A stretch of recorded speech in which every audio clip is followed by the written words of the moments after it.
Christmas Carol in Prose, Being a Ghost Story of Christmas by Charles Dickens. Stave 1. Marley's Ghost. Marley was dead, to begin with. There is no doubt whatever about that. The register of his burial was signed by the clergyman, the clerk, the undertaker, and the chief mourner. Scrooge signed it, and Scrooge's name was good upon change for anything he chose to put his hand to. Old Marley was as dead as a doornail. Mind, I don't mean to say that I know of my own knowledge what there is particularly dead about a doornail. I might have been inclined myself to regard a coffin nail as the deadest part of ironmongery in the trade. But the wisdom of our ancestors is in the simile, and my unhallowed hand shall not disturb it, or the country's done for. You will therefore permit me to repeat empathetically that Marley was as dead as a doornail. Scrooge knew he was dead? Of course he did. How could it be otherwise? Scrooge and he were partners for I don't know how many years. Scrooge was his sole executor, his sole administrator, his sole assign, his sole residuary legatee, his sole friend and sole mourner. And even Scrooge was not so dreadfully cut up by the sad event, but that he was an excellent man of business on the very day of the funeral, and solemnized it with an undoubted bargain. The mention of Marley's funeral brings me back to the point I started from. There is no doubt that Marley was dead. This must be distinctly understood, or nothing wonderful can come of the story I am going to relate. If we were not perfectly convinced that Hamlet's father died before the play began, there would be nothing more remarkable in his taking a stroll at night in an easterly wind upon his own ramparts than there would be in any other middle-aged gentleman rashly turning out after dark in a breezy spot, say St. Paul's churchyard, for instance, literally to astonish his son's weak mind. Scrooge never painted out old Marley's name. There it stood, years afterwards, above the warehouse door. Scrooge and Marley. The firm was known as Scrooge and Marley. Sometimes people knew to call the business Scrooge Scrooge and sometimes Marley, but he answered to both names. It was all the same to him. Oh, but he was a tight-fisted hand at the grindstone, Scrooge. A squeezing, wrenching, grasping, scraping, clutching, covetous old sinner. Hard and sharp as flint, from which no steel had ever struck out generous fire, secret and self-contained and solitary as an oyster. The cold within him froze his old features, nipped his pointed nose, shriveled his cheek, stiffened his gait, made his eyes red, his thin lips blue, and spoke out shrewdly in his grating voice. A frosty rime was on his head and on his eyebrows and his wiry chin. He carried his own low temperature always about with him. He iced his office in the dog days and didn't thaw it 1 degree at Christmas. External heat and cold had little influence on Scrooge. No warmth could warm, no wintry weather chill him. No wind that blew was bitter than he. No falling snow was more intent upon its purpose, no pelting rain less open to entreaty. Foul weather didn't know where to have him. The heaviest rain and snow and hail and sleet could boast of the advantage over him in only one respect. They often came down handsomely, and Scrooge never did. Nobody ever stopped him in the street to say, with gladsome looks, "My Scrooge, my dear Scrooge, how are you? When will you come to see me?" No beggars implored him to bestow a trifle. No children asked him what it was o'clock. No man or woman ever once in all his life inquired the way to such and such a place of Scrooge. Even the blind men's dogs appeared to know him, and when they saw him coming, would tug their owners into doorways and up courts, and then would wag their tails as though they said, "No eye at all is better than an evil eye, dark master." But what did Scrooge care? It was the very thing he liked. to edge his way along the crowded paths of life, warning all human sympathy to keep its distance, was what the knowing ones call nuts to Scrooge. Once upon a time, of all the good days in the year, on Christmas Eve, old Scrooge sat busy in his counting house. It was cold, bleak, biting weather, foggy withal, and he could hear the people in the court outside go wheezing up and down, beating their hands upon their breasts and stamping their feet upon the pavement stones to warm them. The city clocks had only just gone 3, but it was quite dark already. It had not been light all day, and candles were flaring in the windows of the neighboring offices like ruddy smears upon the palpable brown air. The fog came pouring in at every chink and keyhole, and was so dense without that although the court was of the narrowest, the houses opposite were mere phantoms. To see the dingy cloud come drooping down, obscuring everything, one might have thought that nature lived hard by, and was brewing on a large scale. The door of Scrooge's counting-house was open that he might keep his eye upon his clerk, who in a dismal little cell beyond, a sort of tank, was copying letters. Scrooge had a small fire, but the clerk's fire was so very much smaller that it looked like one coal. But he couldn't replenish it, for Scrooge kept the coal box in his own room, and so surely as the clerk came in with the shovel, the master predicted that it would be necessary for him to part. Wherefore the clerk put on his white comforter and tried to warm himself at the candle, in which effort, not being a man of strong imagination, he failed. "A Merry Christmas, Uncle! God save you!" cried a cheerful voice. It was the voice of Scrooge's nephew, who came upon him so quickly that this was the first intimation he had of his approach. "Bah!" said Scrooge. "Humbug!" He had so heated himself with rapid walking in the fog and frost, this nephew of Scrooge's, that he was all in a glow. His face was ruddy and handsome, his eyes sparkled, and his breath smoked again. "Christmas a humbug, Uncle," said Scrooge's nephew. "You don't mean that, I am sure." "I do," said Scrooge. "Merry Christmas! What right have you to be merry? What reason have you to be merry? You're poor enough." "Come, then," returned the nephew gaily. "What right have you to be dismal? What reason have you to be morose? You're rich enough." Scrooge, having no better answer ready on the spur of the moment, said, "Bah!" again, and followed up with a "Humbug!" "Don't be cross, Uncle," said the nephew. "What else can I be?" returned the uncle. "When I live in such a world of fools as this, Merry Christmas out upon Merry Christmas, what's Christmas time to you but a time for paying bills without money, a time for finding yourself a year older but not an hour richer, a time for balancing your books and having every item in 'em through a round dozen of months presented dead against you? If I could work my will," said Scrooge indignantly, "every idiot who goes about with Merry Christmas on his lips should be boiled with his own pudding and buried with a stake of holly through his heart. He should." "Uncle," pleaded the nephew. "Nephew," returned the uncle sternly, "keep Christmas in your own way and let me keep it in mine." "Keep it," repeated Scrooge's nephew. "But you don't keep it." "Let me leave it alone, then," said Scrooge. "Much good may it do you, much good it has ever done you." "There are many things from which I have derived good, by which I have not profited, I dare say," returned the nephew, "Christmas among them.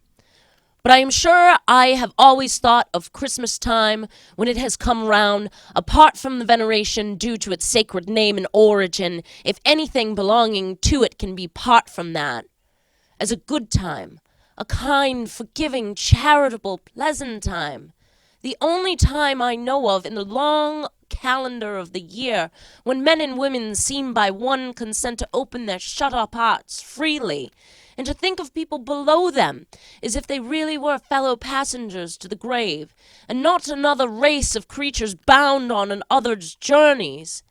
And therefore, uncle, though it has never put a scrap of gold or silver in my pocket, I believe that it has done me good, and will do me good, and I say, God bless it!" The clerk in the tank involuntarily applauded. Becoming immediately sensible of the impropriety, he poked the fire and extinguished the last frail spark forever. "Let me hear another sound from you," said Scrooge, "and you'll keep your Christmas by losing your situation. You're quite a powerful speaker, sir," he added, turning to his nephew. "I wonder you don't go into Parliament." "Don't be angry, uncle. Come, dine with us tomorrow." Scrooge said that he would see him. Yes, indeed, he did. He went through the whole length of the expression, and said that he would see him in the extremity first. "But why?" cried Scrooge's nephew. "Why?" "Why did you get married?" said Scrooge. "Because I fell in love." "Because you fell in love," growled Scrooge, as if that were the only one thing in the world more ridiculous than a Merry Christmas. "Good afternoon." "Nay, uncle, but you never came to see me before that happened. Why give a reason for not coming now?" "Good afternoon," said Scrooge. "I want nothing from you. I ask nothing of you. Why cannot we be friends?" "Good afternoon," said Scrooge. "I am sorry with all my heart to find you so resolute. We have never had any quarrel to which I have been a party, but I have made the trial in homage to Christmas, and I'll keep my Christmas humor to the last. So a Merry Christmas, uncle." "Good afternoon," said Scrooge. "And a Happy New Year." "Good afternoon," said Scrooge. His nephew left the room without an angry word, notwithstanding. He stopped at the outer door to bestow the greetings of the season on the clerk, who, cold as he was warmer than Scrooge, for he returned them cordially. "There's another fellow," muttered Scrooge, who overheard him. "My clerk with 15 shillings a week, a wife and a family, talking about a Merry Christmas. I'll retire to Bedlam." This lunatic, in letting Scrooge's nephew out, had let 2 other people in. They were portly gentlemen, pleasant to behold, and now stood with their hats off in Scrooge's office. They had books and papers in their hands and bowed to him. "Scrooge and Marley's, I believe," said one of the gentlemen, referring to his list. "Have I the pleasure of addressing Mr. Scrooge or Mr. Marley?" "Mr. Marley has been dead these 7 years," Scrooge replied. "He died 7 years ago this very night." "We have no doubt his liberality is well represented by his surviving partner," said the gentleman, presenting his credentials. It certainly was, for they had been 2 kindred spirits. At the ominous word liberality, Scrooge frowned and shook his head, and handed the credentials back. "At this festive season of the year, Mr. Scrooge," said the gentleman, taking up a pen, "it is more than usually desirable that we should make some light provision for the poor and destitute, who suffer greatly at the present time.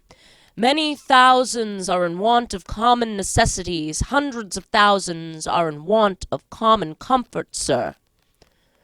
"Are there no prisons?" asked Scrooge. "Plenty of prisons," said the gentleman, laying down the pen again. "And the union workhouses?" demanded Scrooge. "Are they still in operation?" "They are still," returned the gentleman. "I wish I could say they were not." "The treadmill and the poor law are in full vigor, then?" said Scrooge. "Both very busy, sir." "Oh, I was afraid from what you said at first that something had occurred to stop them in their useful course," said Scrooge. "I'm very glad to hear it." under the impression that they scarcely furnished Christian cheer of mind or body to the multitude, returned the gentleman. A few of us are endeavoring to raise a fund to buy the poor some meat and drink and means of warmth. We choose this time because it is a time of all others when want is keenly felt and abundance rejoices. What shall I put you down for? Nothing, Scrooge replied. Oh, you wish to be anonymous. I wish to be left alone, said Scrooge. Since you asked me what I wish, gentlemen, that is my answer. I don't make merry myself at Christmas, and I can't afford to make idle people merry. I help to support the establishments I have mentioned. They cost enough, and those who are badly off must go there. Many can't go there, and many would rather die. If they would rather die, said Scrooge, they had better do it and decrease the surplus population. Besides, excuse me, I don't know that. But you might know it, observed the gentleman. It's not my business, Scrooge returned. It's enough for a man to understand his own business and not to interfere with other people's. Mine occupies me constantly. Good afternoon, gentlemen. Seeing clearly that it would be useless to pursue their point, the gentleman withdrew. Scrooge resumed his labors with an improved opinion of himself and a more facetious temper than was usual with him. Meanwhile, the fog and darkness thickened so that people ran about with flaring links, proffering their services to go before horses and carriages and conduct them on their way. The ancient tower of a church, whose gruff old bell was always peeping slyly down at Scrooge out of a Gothic window in the wall, became invisible, and struck the hours and quarters in the clouds, with tremulous vibrations afterwards, as if its teeth were chattering in its frozen head up there. The cold became intense. In the main street, at the corner of the court, some laborers were repairing the gas pipes, and had lighted a great fire in a brazier, round which a party of ragged men and boys were gathered, warming their hands and winking their eyes before the blaze in rapture. The water plug being left in solitude, its overflowings sullenly congealed and turned to misanthropic ice. The brightness of the shops, where holly sprigs and berries crackled in the lamp heat of the windows, made pale faces ruddy as they passed. Poulterers' and grocers' trades became a splendid joke, a glorious pageant, with which it was next to impossible to believe that such dull principles as bargain and sale had anything to do. The Lord Mayor, in the stronghold of the mighty mansion house, gave orders to his 50 cooks and butlers to keep Christmas as a Lord Mayor's household should. And even a little tailor, whom he had fined 5 shillings on the previous Monday for being drunk and bloodthirsty in the streets, stirred up tomorrow's pudding in his garret, while his lean wife and the baby sallied out to buy the beef. Foggier yet, and colder. Piercing, searching, biting cold.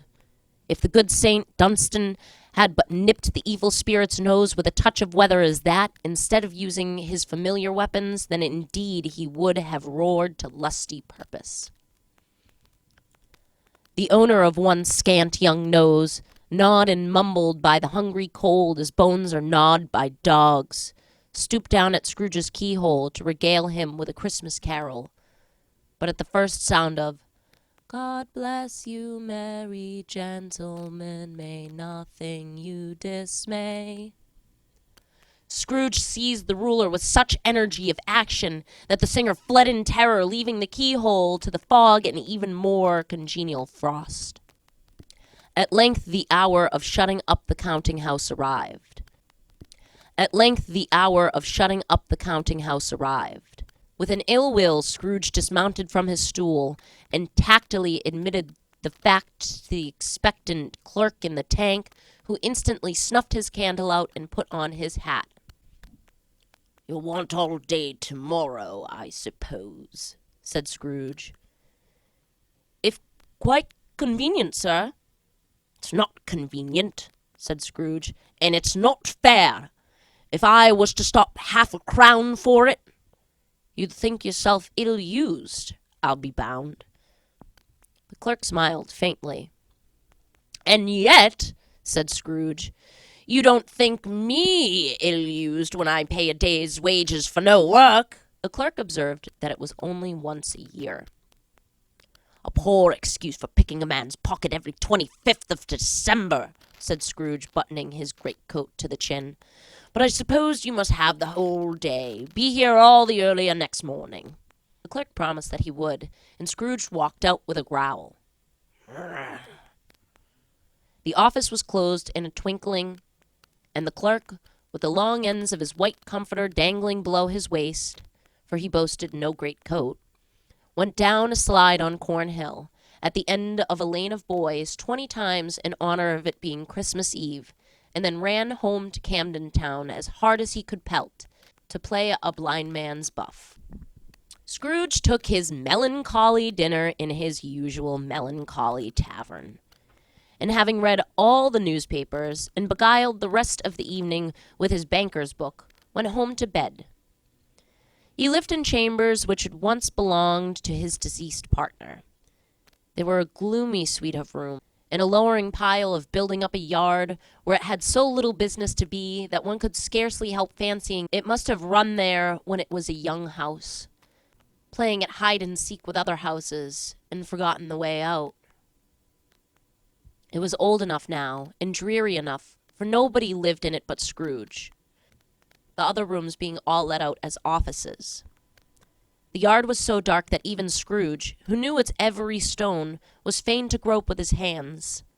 The fog and frost so hung about the black old gateway of the house that it seemed as if the genius of the weather sat in mournful meditation on the threshold. Now, it is a fact that there was nothing at all particular about the knocker on the door, except that it was very large. It is also a fact that Scrooge had seen it night and morning during his whole residence in that place. Also that Scrooge had as little of what is called fancy about him as any man in the city of London, even including, which is a bold word, the corporation, aldermen, and livery. Let it also be borne in mind that Scrooge had not bestowed one thought on Marley since his last mention of his 7 years dead partner that afternoon. And then let any man explain to me, if he can, how it happened that Scrooge, having his key in the lock of the door, saw in the knocker, without its undergoing any intermediate process of change, not a knocker, but Marley's face. Marley's face. It was not an impenetrable shadow, as the other objects in the yard were, but had a dismal light about it, like a bad lobster in a dark cellar. It was not angry or ferocious, but looked at Scrooge as Marley used to look, with ghostly spectacles turned up on its ghostly forehead. The hair was curiously stirred, as if by breath or hot air, and though the eyes were wide open, they were perfectly motionless. That, in its livid color, made it horrible, but its horror seemed to be in spite of the face and beyond its control rather than a part of its own expression. As Scrooge looked fixedly at this phenomenon, it was a knocker again. To say that he was not startled, or that his blood was not conscious of a terrible sensation to which it had been a stranger from infancy, would be untrue. But he put his hand upon the key he had relinquished, turned it sturdily, walked in, and lighted his candle. He did pause, with a moment's irresolution, before he shut the door, and he did look cautiously behind it first, as if he half expected to be terrified with the sight of Marley's pigtails sticking out into the hall. But there was nothing on the back of the door, except the screws and nuts that held the knocker on. So he said, "Pooh-pooh!" and closed it with a bang. The sound resounded through the house like thunder. Every room above and every cask in the wine merchant's cellars below appeared to have a separate peal of echoes of its own. Scrooge was not a man to be frightened of echoes. He fastened the door and walked across the hall and up the stairs, slowly too, trimming his candle as he went. You may talk vaguely about driving a coach and six up a good old flight of stairs, or through a bad young Act of Parliament, But I mean to say, you might have got a hearse up that staircase and taken it broadwise, with the splinter bar towards the wall and the door towards the balustrades, and done it easy. There was plenty of width for that, and room to spare, which is perhaps the reason why Scrooge thought he saw a locomotive hearse going on before him in the gloom. Half a dozen gas lamps out of the street wouldn't have lighted the entry too well. So you may suppose that it was pretty dark with Scrooge's dip. Up Scrooge went, not caring a button for that. Darkness is cheap, and Scrooge liked it. But before he shut his heavy door, he walked through his rooms to see that all was right. He had just enough recollection of the face to desire to do that. Sitting room, bedroom, lumber room, all as they should be. Nobody under the table, nobody under the sofa. A small fire in the grate, spoon and basin ready, and a little saucepan of gruel, Scrooge had a cold in his head, upon the hob. Nobody under the bed, nobody in the closet, nobody in his dressing gown, which was hanging up in a suspicious attitude against the wall. Lumber room as usual. Old fire guard, old shoes, 2 fish baskets, washing stand on 3 legs, and a poker. Quite satisfied, he closed his door and locked himself in. Double locked himself in, which was not his custom. Thus secured against surprise, he took off his cravat, put on his dressing gown and slippers, and his nightcap, and sat down before the fire to take his gruel. It was a very low fire indeed. Nothing on such a bitter night. He was obliged to sit close to it and brood over it before he could extract the least sensation of warmth from such a handful of fuel. The fireplace was an old one, built by some Dutch merchant long ago and paved all round with quaint Dutch tiles designed to illustrate the scriptures. There were Cains and Abels, Pharaoh's daughters, queens of Sheba, angelic messengers descending through the air on clouds like feather beds.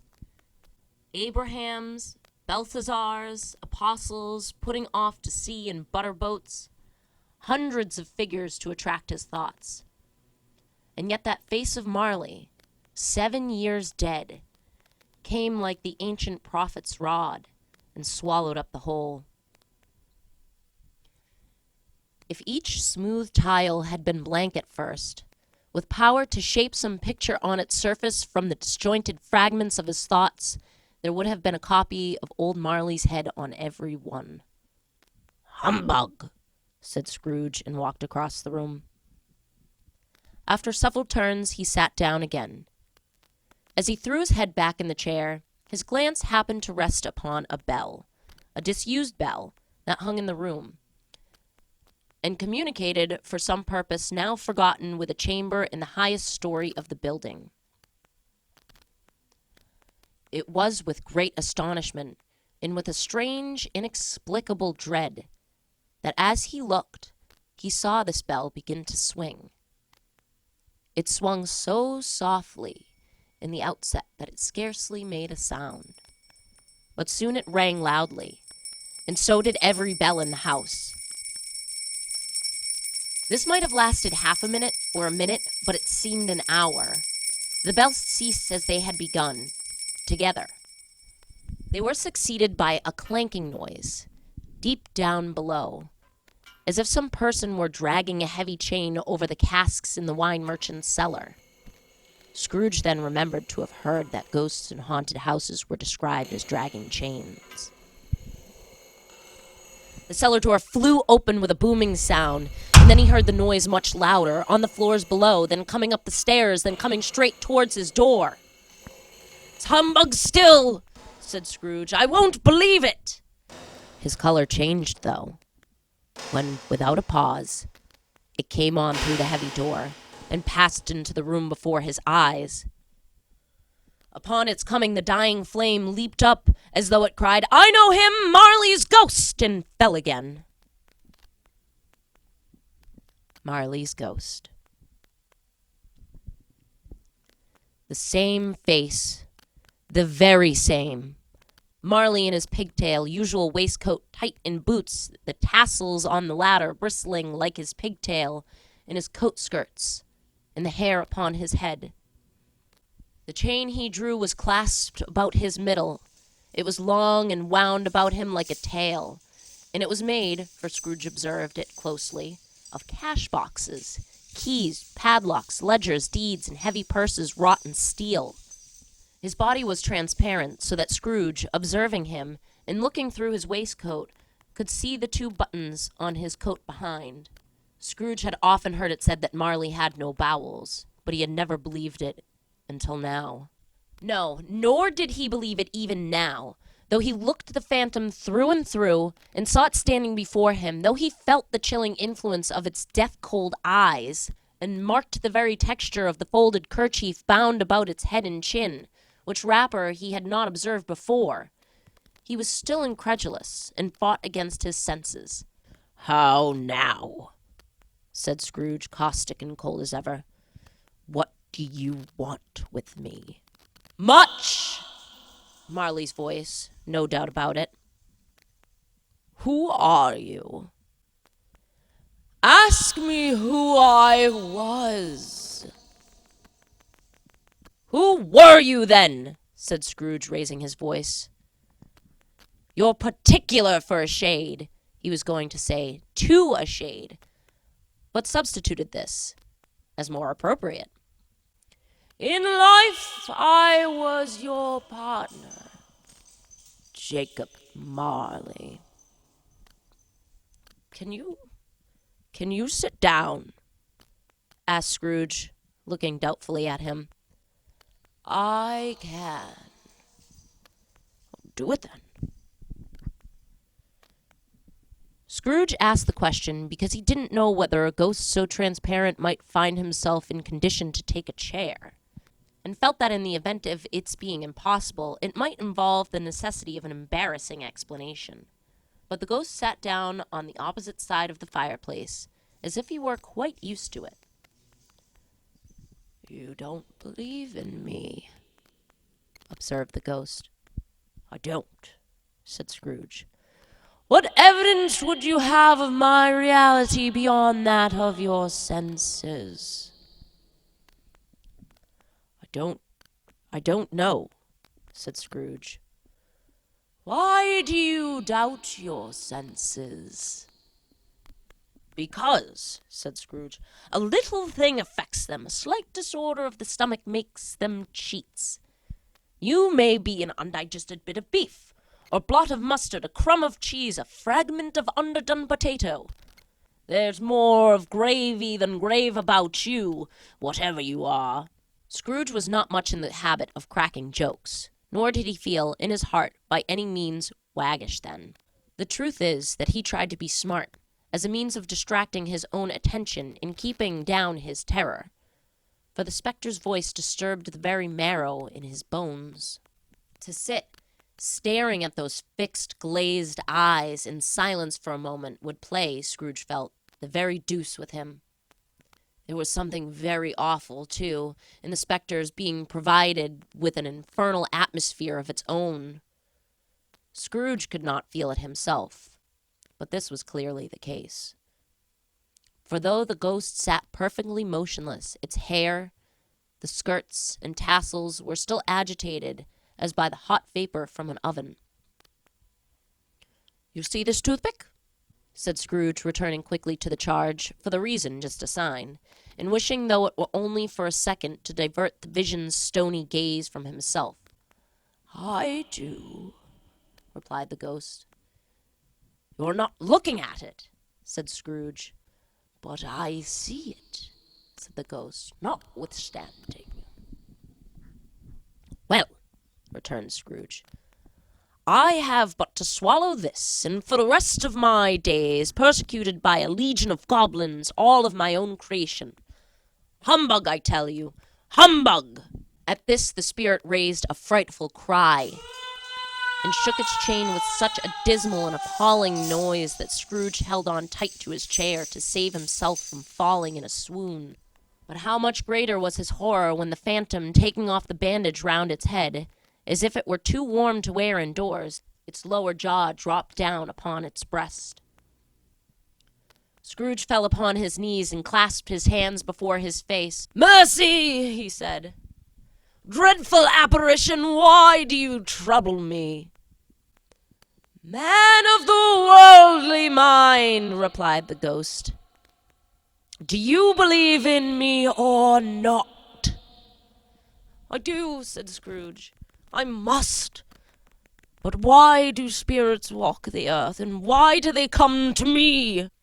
"It is required of every man," the ghost returned, "that the spirit within him should walk abroad among his fellow men and travel far and wide.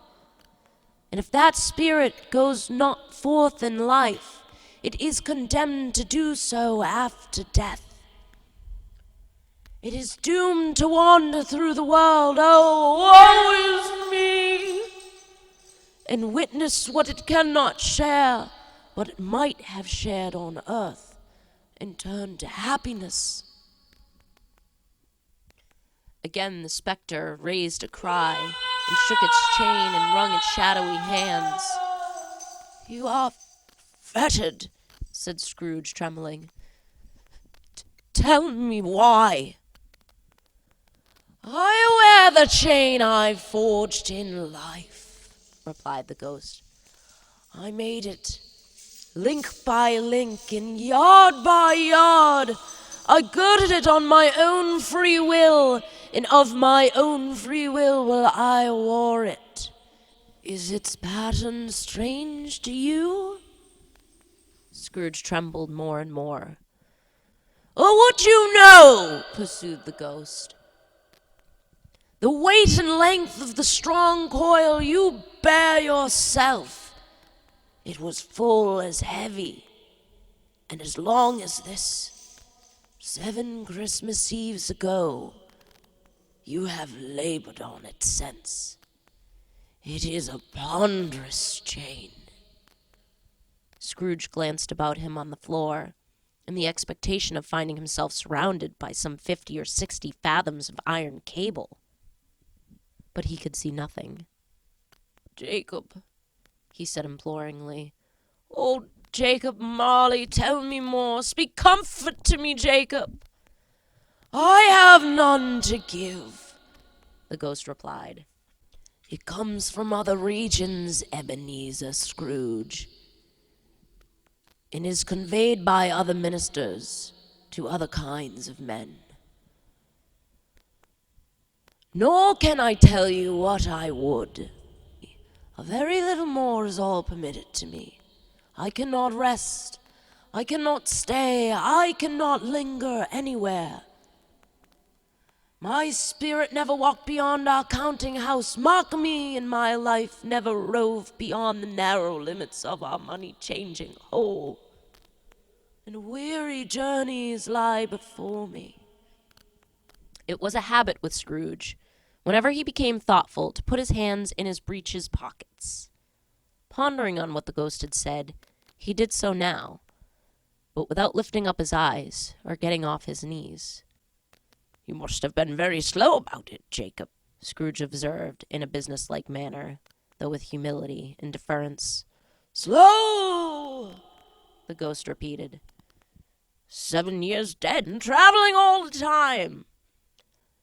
"The whole time," said the ghost. "No rest, no peace, incessant torture of remorse." "You travel fast?" said Scrooge. "On the wings of the wind," replied the ghost. "You might have got over a great quantity of ground in 7 years," said Scrooge.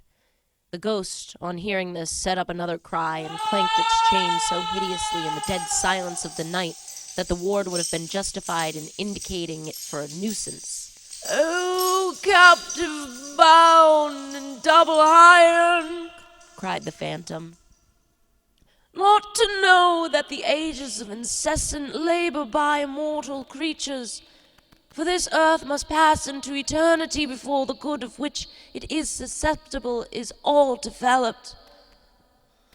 Not to know that any Christian spirit working kindly in its little sphere, whatever it may be, will find its mortal life too short for its vast means of usefulness.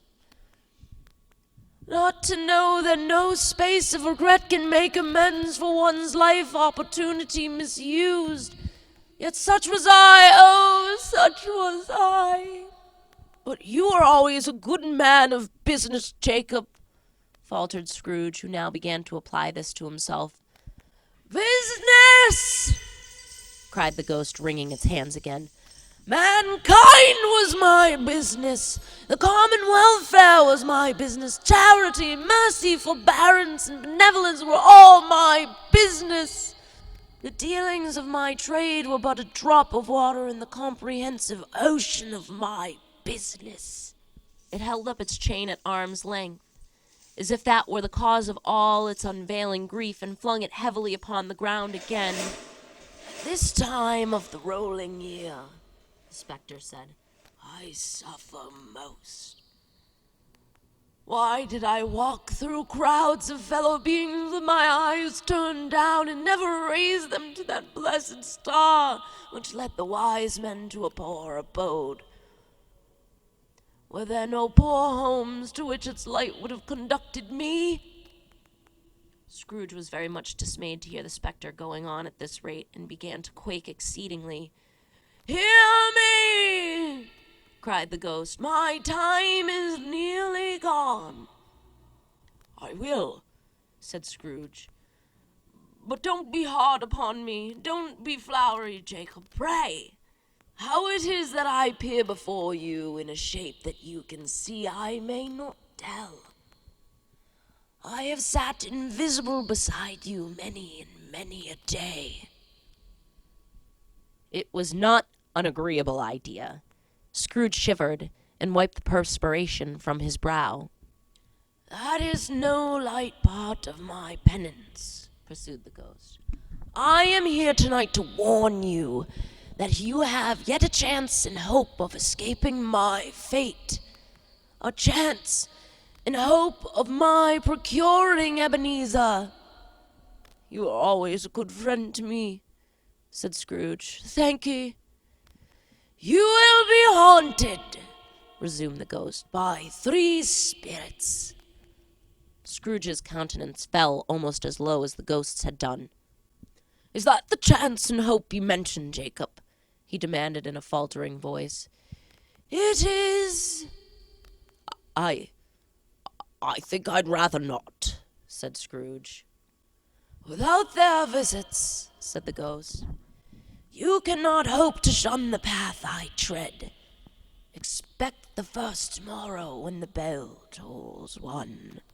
Couldn't I take 'em all at once and have it over, Jacob? Hinted Scrooge.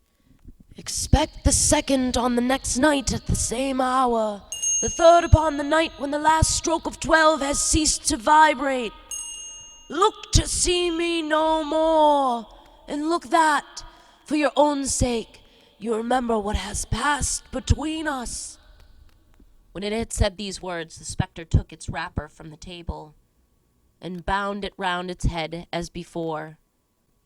Scrooge knew this by the smart sound its teeth made when the jaws were brought together by the bandage. He ventured to raise his eyes again and found his supernatural visitor confronting him in an erect attitude with its chain wound over and about its arm. The apparition walked backward from him. At every step it took, the window raised itself a little, so that when the spectre reached it, it was wide open. It beckoned Scrooge to approach, which he did. When they were within 2 paces of each other, Marley's ghost held up its hand, warning him to come no nearer. Scrooge stopped, not so much in obedience as in surprise and fear. For on the raising of the hand, he became sensible of confused noises in the air, incoherent sounds of lamentation and regret, wailings inexpressibly sorrowful and self-accusatory. The spectre, after listening for a moment, joined in the mournful dirge and floated out upon the bleak dark night. Scrooge followed to the window, desperate in his curiosity. He looked out.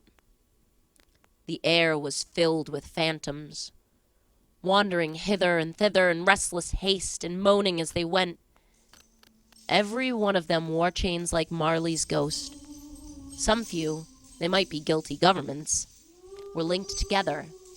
None were free. Many had been personally known to Scrooge in their lives.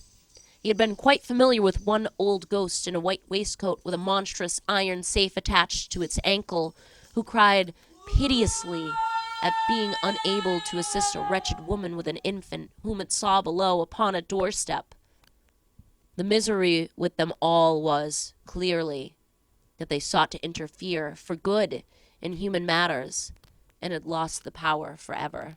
Whether these creatures faded into the mist, or mist enshrouded them, he could not tell. But they and their spirit voices faded together, and the night became as it had been when he walked home. Scrooge closed the window and examined the door by which the ghost had entered. It was double locked, as he had locked it with his own hands, and the bolts were undisturbed. He tried to say "humbug," but stopped at the first syllable. Hum. And being, from the emotion he had undergone, or the fatigues of the day, or his glimpse of the invisible world, or the dull conversation of the ghost, or the lanterns of the hour, or the lateness of the hour, much in need of repose, went straight to bed without undressing, and fell asleep upon the instant.